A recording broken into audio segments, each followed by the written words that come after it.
Yuta Kosu is the first MC of JJK. Or should I say second MC? Man, I don't know, he's been here from the beginning of the series. It's been a year since JJK ended though, but recently we've seen a pretty odd switch in behavior towards Yuta. And in today's video, we'll be talking about exactly that. What's up guys, Gamblrr here, and in today's video, we'll be putting Yuta up to the test. Everyone's been saying this guy's a fraud, so let's actually see if he's a fraud. Before we get into it, make sure to like and subscribe. We're on our way to 100,000 subscribers. If you want to join us, you're welcome here. But without any further delay, let's put that boy Yuta on fraud trial.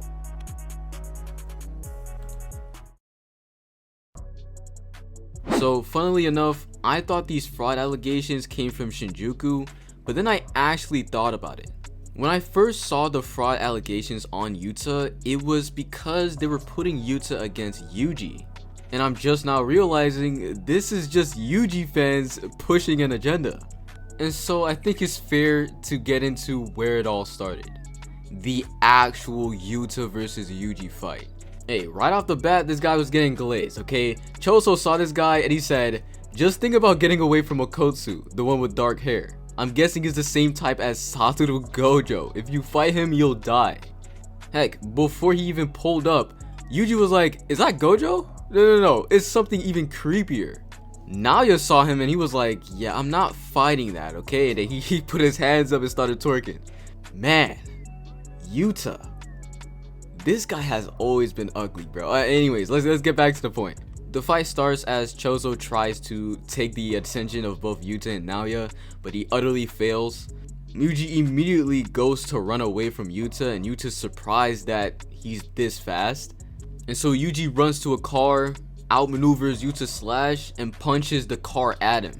I'm not gonna lie, this was a kind of good feat for Yuji, dodging that attack, but there's some context to it that we'll go into after we talk about the fight. Yuji thinks he's done with Yuta, but Yuta just throws the car back at Yuji and he's like, whoa, what the heck? Yuta goes on to say that he has a lot of curse energy and he has even more than Gojo, and that has Yuji even more shook. And so it's because of this that Yuji can't really follow what Yuta's about to do with his curse energy. So we've got this special grade sorcerer with insane amount of curse energy versus this guy who just came out of Shibuya and was completely traumatized. But regardless, they keep fighting because Yuji says, I'm not dying here. Yuji jumps into a car, pulls out a survival knife and clashes with Yuta's big ass sword. He then gets kicked and his knife broke, but he ends up breaking Yuta's katana. And so now this is Yuji's chance, bro. It's his chance. His wound is deep, but his guts are still intact. Now we're both unarmed. And then Rika comes. This is where Yuta's fraud allegations started. The consensus is that Yuta needed Rika to kill a Yuji who was recovering from Shibuya. And the overall message is that Yuta is a Rika merchant, whatever that means. You know how people were frying Sukuna for begging for Mahoraga? They think it's the same with Yuta and Rika. Is this true? I don't know about that. But keep that in mind for a second because we're gonna go over some context and then we'll go over the Rika thing. When Yuji wakes up again, of course he's confused because the last thing he remembered was Yuta pushing a sword right into his heart. But then it's actually revealed that Yuta used reverse curse technique right after he killed him so that he can revive himself. And more importantly, that was his entire mission during the fight. He just wanted to get a clean hit on Yuji so that he can revive him right after killing him because he's under a binding vow. He has to kill Yuji, but at the same time he doesn't want to fully kill him. So you know what I'm saying. But Yuji wasn't going full power either, and Yuta even knows this. Actually, it's Yuta himself who says that Yuji wasn't going full power, and it's because Yuji doesn't even know if he deserves to live or not. So again, that puts more into the slander because Yuta needed Rika, in quotations needed, Rika, against a Yuji who wasn't healed from Shibuya, but also wasn't even going full power. Yeah, that part just, it just doesn't work, I'm not gonna lie. Again, we'll get into the Rika thing in a second, but at the same time, Yuta by himself was trying to get a clean stab on Yuji so that he can just revive him right after. So this part of the slander, we're just gonna mark it wrong. After entering the Cullen Games, the next time we see Yuta is in the Sendai colony. As soon as this guy Yuta sees the cockroach cursed spirit, he immediately calls for Rika. And again, this goes back to people talking about how Yuta and Rika is just a crazy codependency. But then the agenda falls apart when Yuta makes Rika go away, and then he says, I'm not going to use Rika or my reverse curse technique. He ends up using his reverse curse technique, okay, I'm not even going to lie, but he doesn't use Rika until like a couple chapters after. Before he uses Rika, he kills a cockroach cursed spirit using a lot of RCT for that, then fights Uro for a little bit, then fights Ryu in hand-to-hand combat, gets blown away, has to heal from that, then he punches a blast, has to heal from that, then punches a blast even closer and has to heal from that, and then he gets hit with a thin icebreaker mid-air after being shot by Ryu. And funnily enough, the only reason why he actually goes ahead and asks for Rika's help is because his curse energy went down. If Yuta wasn't wasting so much curse energy on reverse curse technique, he wouldn't even have to use Rika, I'm not even gonna lie. I mean, not at that moment, okay? Like, I'm not saying Yuta in base without Rika is beating Ryu and Uro in a specific fight. But no, holistically, I wouldn't say that Yuta's carried by Rika, to be honest. And so chapter 178 should probably give all the answers to our conversation. When Yuta manifested Rika fully, it gave us a list of abilities that came with Rika and explained what she's even doing here. The Rika we see is the external storage of curse techniques and curse energy that the original Rika left for Akotsu after she was released in JJK 0. Translations have led people to think that Rika is Yuta's curse technique. No, she is not. Yuta's curse technique is copy, but Rika holds his copy curse techniques. That is why it says that Rika is the external storage of curse techniques. She is not his curse technique. And no, she's not one of his curse techniques. People were trying to tell me that. No, she is not, okay? She's just an external storage. That's it. Anyways, continuing on, it says, only when he's connected to Rika through the ring can he use his curse techniques, fully manifest Rika, and obtain Rika's curse energy for himself. The first one is what I was talking about just now. Rika holds all of his copy curse techniques. The second one is what we're seeing on screen with this fully awakened Rika. And the third one is quite interesting. I don't see much people talk about this, but Yuta, while connected to Rika, gets like basically an infinite pool of curse energy. It's stated over and over again that Rika has infinite curse energy, or unlimited. It's one of those words. I think Kenjaku's the one who says it, and that's what Yuta has access to when he's connected to Rika. However, this state lasts for 5 minutes. And so boom, you get the ability that Yuta gets from Rika, and then we find out that there's a huge drawback to it. It only lasts for 5 minutes. So unlike Sukuna, where you can basically just say he has access to Mahoraga at all times and you know he's a Mahoraga merchant, Yuta only has 5 minutes with fully manifested Rika. And then the final thing that I wanted to talk about is the fact that I don't see how Yuta using Rika is a bad thing. Like, that is literally part of his arsenal. I think people forget that the only reason why Yuta is a sorcerer in the first place is because of Rika. Oh, I just noticed that's probably what they slander him for, but that doesn't really matter. It's like saying Gojo's carried by the Gojo clan because he was born in a sorcerer family and he was born with the Limitless and the Six Eyes. Like, that doesn't really make sense. To be honest, when I'm thinking about it, like, comparing this to Sukuna's Mahoraga is super weird because you can slander both for two different reasons. You can slander Sukuna for using Mahoraga because Mahoraga isn't part of his arsenal and he took it so that he can beat Gojo in agenda terms. But for Yuta, you can say that Rika isn't part of his arsenal regularly, but he was just given it and so he's carried by it. At the end of the day, again, it's a whole bunch of agendas, so putting too much logic into it makes you lose your mind. I'm not even gonna lie, I'm super confused about what people are genuinely slandering here. The funny slander I wanted to go over was in the exact same chapter, and it was when they used the Wit expansions. This was hilarious because back in 2024 when Yuta pulled up to the battle and before we saw his domain expansion, literally a week before we saw it, People were saying that he didn't have a domain expansion and he was pump faking against Ryu and Uro. This was just hilarious, and it aged literally terribly because the next week Yuta pulled out his domain expansion. That was kind of funny, but Sendai isn't over yet. There's one part of Sendai that just blows my mind that actually happens. So after popping his domain expansion and it eventually breaking because there's 3 people and all the complexities, Yuta loses his access to his curse technique.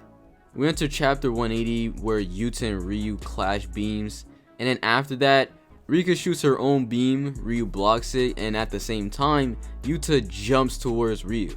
Under normal circumstances, this was the end of Yuta because Ryu doesn't care if he has his curse technique or not. He just shoots curse energy. And so he was about to do it point blank on Yuta, and very conveniently, he gets his curse technique back right at that moment. This was crazy because it completely changed the tide of the battle. Again, Ryu was about to end Yuta and he gets his curse technique back, uses the curse technique he just copied literally a second ago. And even though Ryu does one-shot Rika, Yuta and Ryu box, and the blast that Ryu sent goes straight back to him. I don't think I've seen people talk about this, to be honest. I just wanted to bring up something that probably could be slandered. But you know, when it comes to agenda, people don't really read in between the lines, so most agenda posters wouldn't notice this part of the story. In chapter 181, we basically see Uro try to slander Yuta, to be honest. Uro says that Yuta's way too soft and he's just not like someone like Sukuna who will just fry everything if he wants to. It's kind of crazy how that aged. Damn. Alright, so before we exit the culling games, this is actually something that I found so funny back in the day, and I'm pretty sure I'm the one who said it. At the beginning of the Sendai Colony fight, this guy Yuta said, "I'm gonna get 400 points all by myself." Bro, the guy, I don't even think he got half of that. Alright, yeah, I found the extra volume page, and yeah, this guy didn't even get 200 points. Mind you, before he entered the Sendai Colony fight, he had like 35 points. Then he fought the cockroach, Ryu, Uro, and the cockroach a second time, and he still didn't even have 200 points. Now, this is some real slander right here, okay? This could actually be fuel to say that Yuta's a fraud. I'm not gonna say that, but it's, yo. But then again, it goes back to what I was saying. No one's going to use this against Yuta because they don't even remember this. I don't think people remember this. Hey man, look at Hakari, bro. 100 points just right off the bat. This guy fought 2 people and he only took points from 1 guy. Anyways, we enter Shinjuku, and this is where the real Yuta slander started. Ever since Gojo vs Sukuna began, Yuta was the most stressed out in the room. You can see Yuta sweating constantly throughout the entire fight.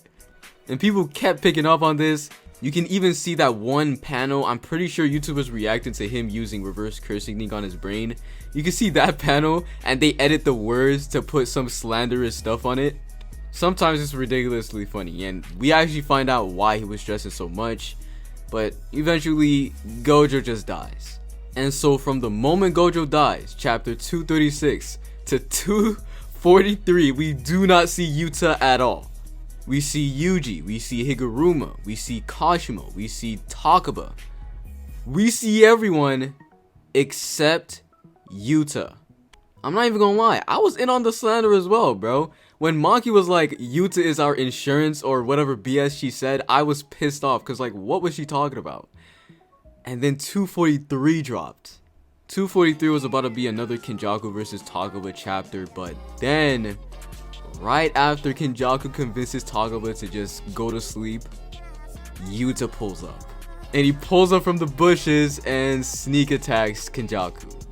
It takes us about, I'm pretty sure, maybe 16 chapters to get full context on what happened here.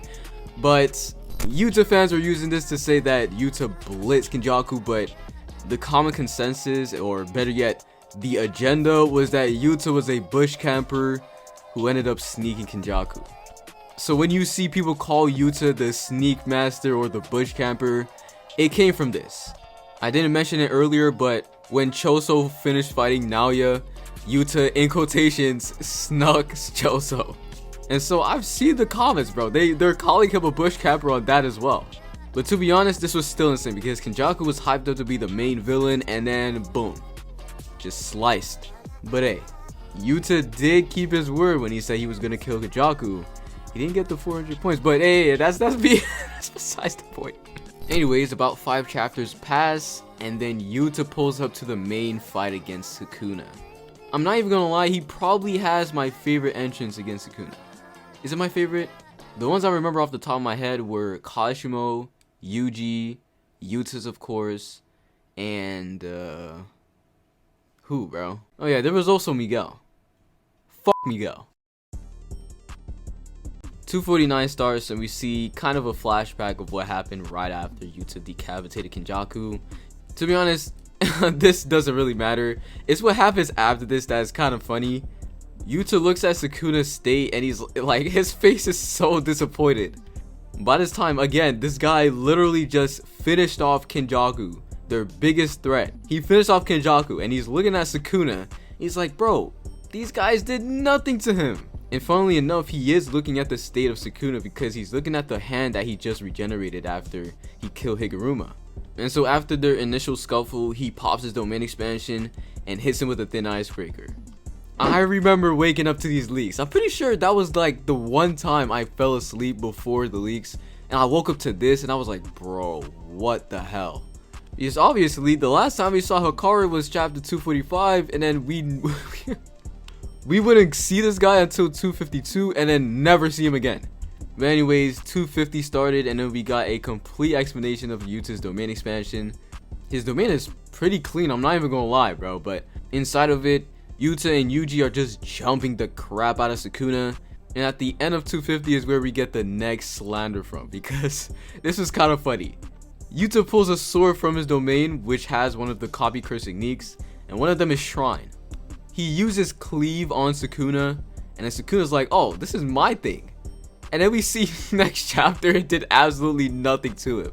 One of the funniest tweets I saw to slander this moment was when people compared Sukuna's wound to the paper cut that Cyborg got at T-Titan's Go. It was, bro, that shit fried me, bro.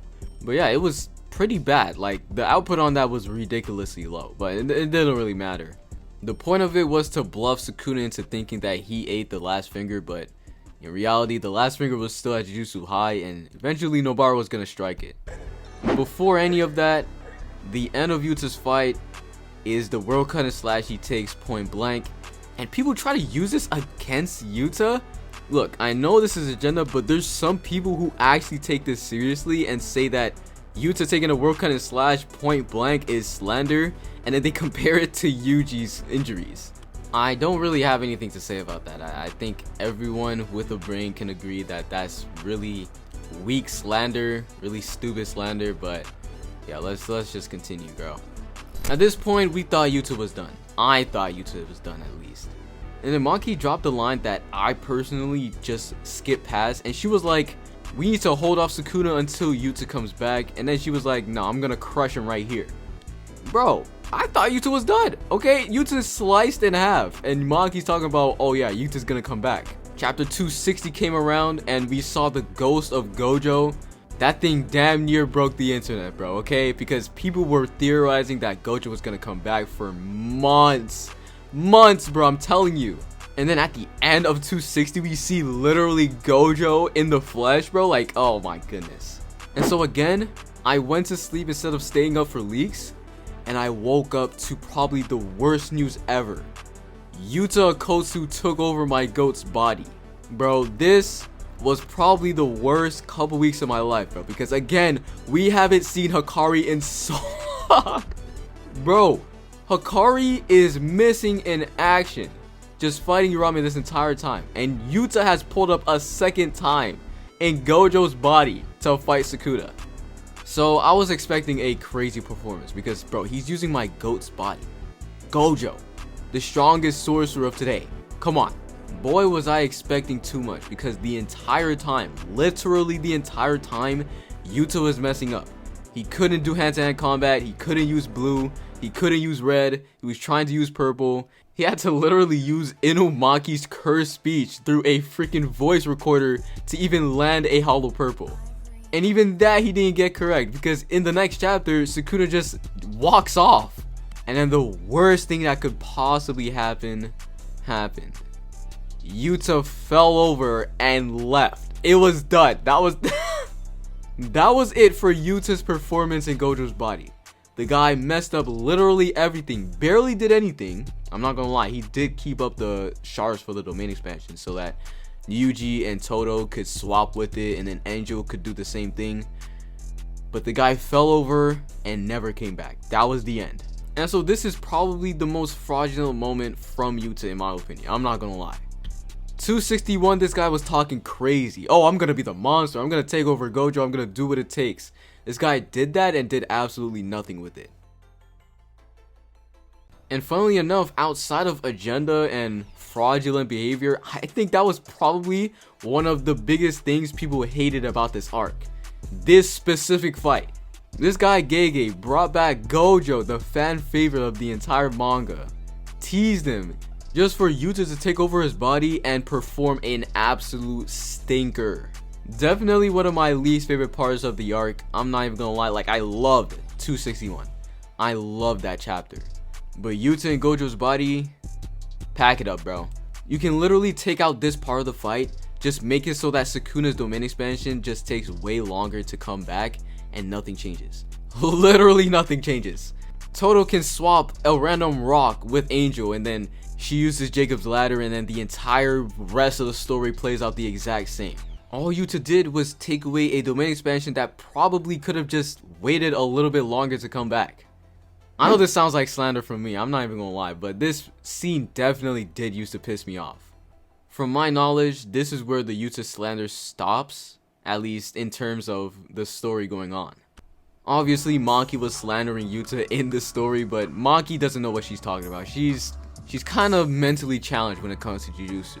Anyways, after going over every meme that was going against Yuta, I can conclude that he's not really a fraud. Things like his, in quotations, reliance on Rika just doesn't exist. And even if he was reliant on Rika, it's literally part of his arsenal. The bush camping thing, I didn't actually put my full thoughts on that, but I don't see that as fraudulent. Like, they're literally going against Kenjaku. They need to get him out quickly. The point of the scene was that Yuta wasn't about to fight Kenjaku full on. They need to fight Sukuna, the strongest of all time.